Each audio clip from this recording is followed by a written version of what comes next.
1,500 paratroopers dropped out of the night sky from an altitude of just 800 feet, bringing with them nearly 190,000 pounds of equipment. They were the first of some 4,000 soldiers from the 82nd Airborne Division parachuting into an exercise designed in part to prepare for the worst in Syria. After seizing an airfield in the woods of North Carolina, they launched a helicopter assault on a compound where, for purposes of this exercise, chemical agents were believed to be stored.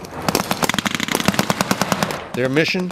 Get to the chemicals before they fall into the hands of terrorists who would use them against Americans. Major General John Nicholson is commander of the 82nd. As we look at the evolving situation in Syria and other places around the world, we're preparing to deal with the reality of securing chemical weapons. In this exercise, they found one of the components for the deadly nerve agent, VX. VX. How does chemical weapons change the operation? Chemical weapons are not something we encountered in the last 10 years of counterinsurgency. So there's many dimensions to the issue of securing chemical stockpiles that we're working through right now. Does it inevitably make it a more dangerous operation? Absolutely. Yeah, it came up positive for G-Nerve. We want to minimize the risk to our paratroopers. And then how do we deal with the potential hazard to the locals in that area, the civilians?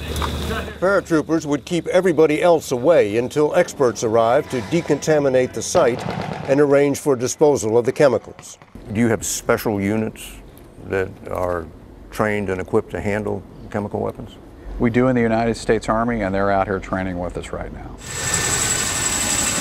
It's been a decade since U.S. forces went into Iraq looking for chemical weapons. They didn't find any. But the threat is back, this time in Syria. Suspected chemicals. If U.S. forces are ever sent on another chemical weapons hunt, it will be the paratroopers of the 82nd Airborne. David Martin, CBS News, Fort Bragg, North Carolina.